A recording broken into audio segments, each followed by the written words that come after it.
Hello, I hope you all are doing well today. I am joining you today to talk to you a little bit about the connection between physical clutter and mental clutter. If you are listening and you want to leave me a quick hello, I would love that. So I know that you can hear me and see me okay. We are in the middle of a big rainstorm here and I have a lot of windows in my room, so I'm hoping that you can hear me despite all of this heavy, crazy rain that we've been getting on the East Coast. All right, so leave me a comment if you can hear me okay and just say hello.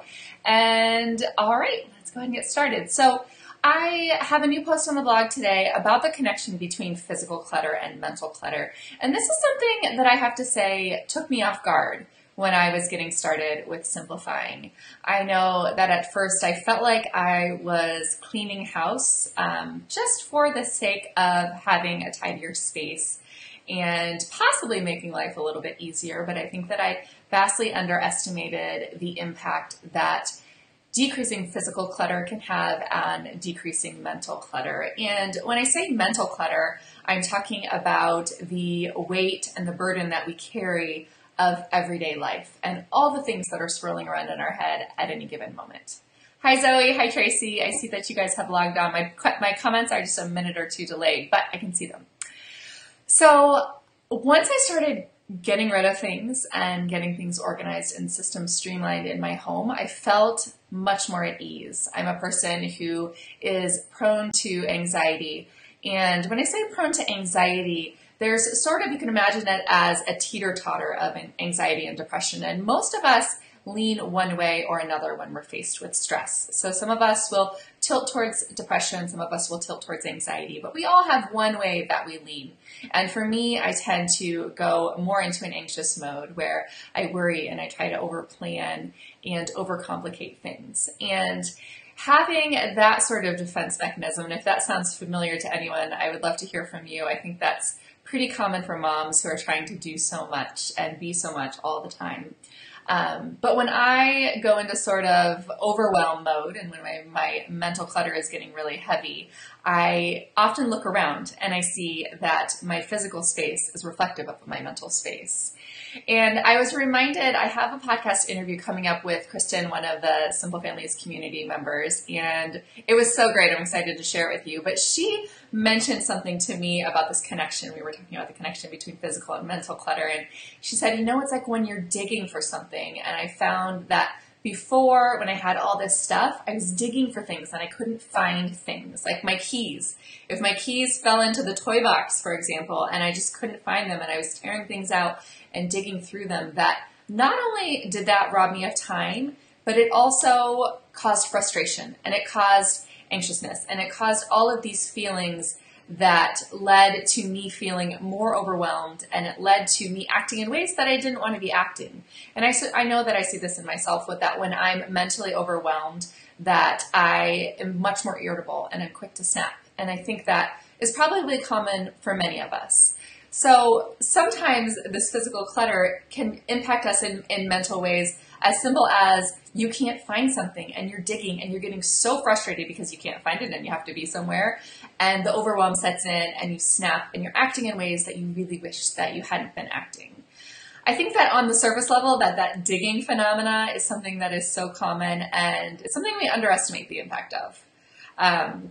Hi, Kristen, I'm talking about you. Thanks for logging in. I just told I reshared a little bit of the story that you had shared with me last week when we chatted.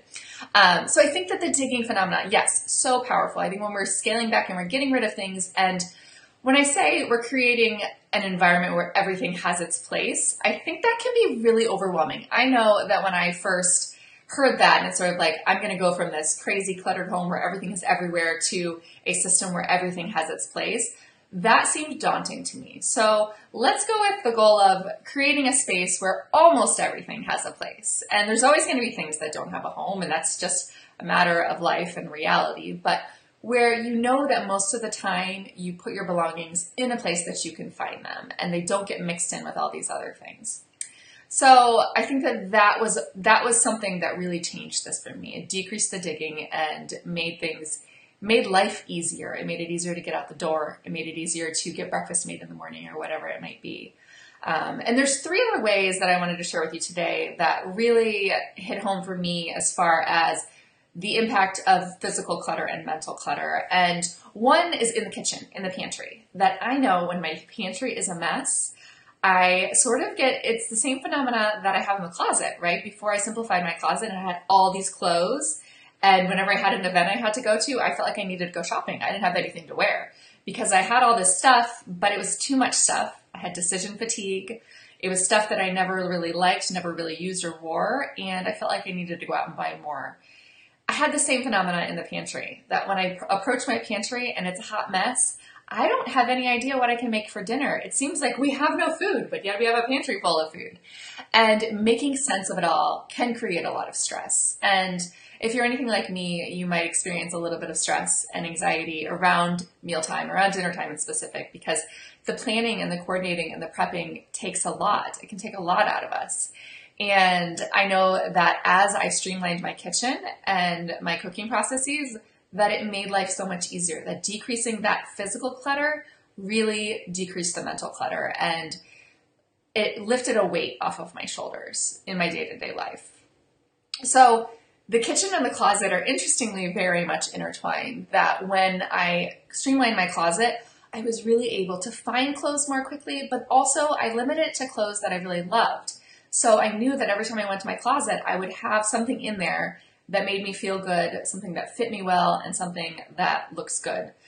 And that makes a whole world of difference, because when I have clothes that fit well and they look good and I love to wear, then I don't wear yoga pants all the time. And I really make an effort to put myself together a little bit more, and I feel better when I'm going about my days after I've made a decent outfit in the morning. And it's funny because I never really saw myself as someone who really cared much about fashion or cared much about the way that my outfit looked. But when I had a simple way to put outfits together that looked cute, I felt better and I felt more put together to start my day. So I think that's been a big positive change for me, that I've felt better about myself and about my wardrobe and the way that I look as I've decreased the amount of clutter in my closet. So the last of the three ways that I wanted to touch on was in my kids' play space. There's research, scientific research now, that shows that kids play more creatively when they have fewer toys. And there's no way around this other than the fact that we know that it's better for our kids to have fewer toys. Our kids get very excited about getting new things, and maybe even more so, we get really excited about seeing their excitement. Being a gift giver can be really exciting, and I know that there are some of us who really get sort of a big dopamine rush, that big rush of excitement when we see a kid unwrap a gift or we give them something we know they're going to be excited about. And that's a sensation. It's totally okay and fun to feel that, but it's important to be checking ourselves and realizing, are we giving this gift because it's something that's useful and something that's essential for our kids and it's something that's going to help them grow? Or are we giving it because we just want a quick smile on their face, or we want to make their day, or whatever it might be? Really looking at the goal behind our gift giving and when we're buying toys for our kids, and being really intentional. And being intentional about giving things to our children is going to teach them about how to live intentionally and how to be conscious consumers. When I say conscious consumers, how do we teach our kids to buy with intention? And this is really important because in today's day and age, with consumer credit card debt skyrocketing, that our kids need to know how to make good decisions about things that they're bringing into their lives. And as parents, modeling it is first and foremost the way that we can teach our kids. And toys are the way that we're giving toys and the thoughtfulness we're putting behind those in the early years, it does have an impact. It's setting the tone for the way that we're going to be buying for our children later in life and the way that they're going to buy for themselves and for their own children someday. And I think that as parents, we're always looking at what we're modeling ourselves and how we can make positive decisions and impact our kids as a result of our own decisions. So I think, the connection between physical clutter and mental clutter is so strong. And I would love to hear from you all, anyone listening out there, if you have seen a connection like this in your own life and where you have seen a weight lifted off of your shoulders because of getting rid of things in your house. And sometimes it's hard to really explain. It's hard to put it into words. And it's hard to really tangibly know what's making the difference. but I can tell you that as you're decluttering, you're going to feel lighter and you're going to live lighter and be, I think, a lot happier as a result of it. So I look forward to hearing from you. Leave a message in the comments if you have found a connection between these two, or if you have questions, and I would love to hear from you there. All right, I hope you all are having a great day. I will talk to you soon.